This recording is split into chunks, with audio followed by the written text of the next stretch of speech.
For 11 months of Russia's full-scale war in Ukraine, the level of persecution of residents in the Russian Federation has reached catastrophic level. Since February 24, 2022, more than 20,000 people have been detained for their anti-war position in Russia. These data from open sources, mainly social networks, was collected by the publication OVD Info. Many of the detainees were fined. Almost 400 people became defendants in anti-war criminal cases. This is a huge number of people whose destinies were spoiled and ruined by politically motivated illegal persecution by the state.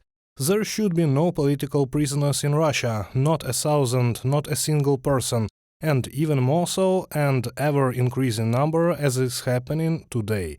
Sergei Davidis, head of the program Support for Political Prisoners, from the website of the Russian Human Rights Center Memorial.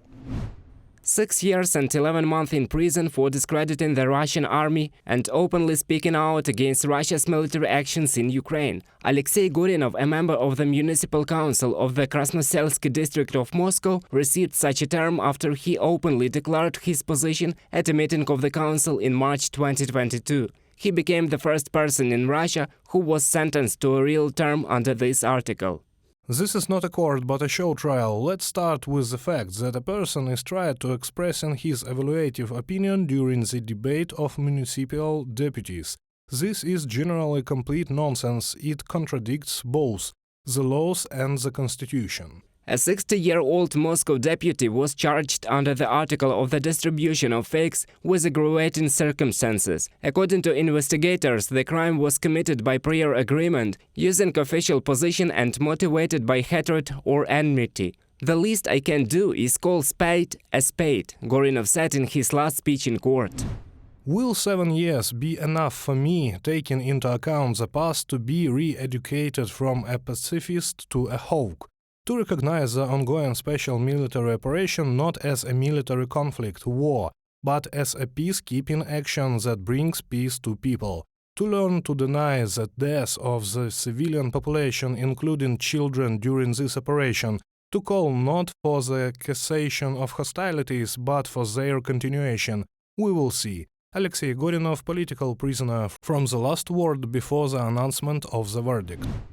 The Meshchansky court of Moscow found opposition leader Ilya Yashin guilty of spreading so-called fakes about the Russian army in connection with his stream on social networks about the massacres of residents of the Ukrainian city of Bucha by Russian soldiers.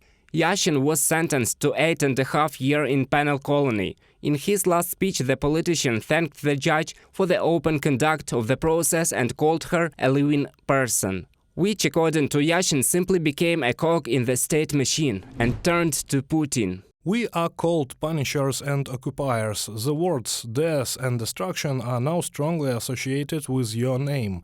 You have brought terrible misfortune to the Ukrainian people who will probably never forgive us. But you are at war not only with the Ukrainians, but also with your compatriots. You sent hundreds of thousands of Russians into the heat of battle, many of whom will never return home, having turned into dust. Ilya Yashin, political prisoner, from the last word before the announcement of the verdict.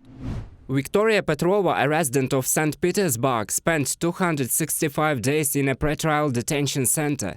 The girl is accused of spreading fake news about the Russian army. She faces up to 10 years in prison. At one of the court sessions, Victoria Petrova made an anti-war speech. In order to put pressure on the girl, two cellmates of Petrova were forced to write a statement that she was continuing anti-war campaigning in the pretrial detention center. In the pre-trial detention center, it is easy to find witnesses to crimes that did not exist. Someone will write everything that is needed voluntarily, someone under the threat of a punishment cell. Previously, cases of justifying terrorism appeared this way. Now, apparently, new fakes and discredits will be born. The term that can be assigned to Victoria is so frightening that it inflates even more fear. In any case, these methods are as widely known as they are unscrupulous. Threats instead of proof, force instead of law, lies instead of anything. Anastasia Pilipenko, Victoria Petrova's lawyer, on Telegram. Alexandra Skochilenko, one of the most well-known defendants under the fake article, has been waiting for a verdict in a St. Petersburg pretrial detention center for 9 months. At court hearings, the girl continues to defend her opinion. I demand an immediate cessation of all hostilities and international investigation of all war crimes, reparations for the damage caused to Ukraine, and the return of its sovereign territories. Alexandra Skochilenko, political prisoner.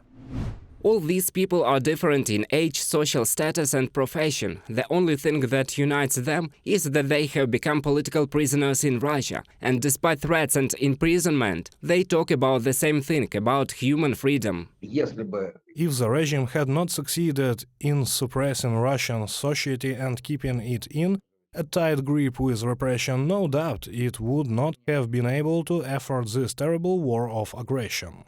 Russian political prisoners are real people who go through torture and pressure in pretrial detention centers and prisons. At the same time, they do not give up their opinion, exposing themselves to the fact that they will spend the next years in captivity. Reported by Roman Smoler, Natalia Husak, UATV News.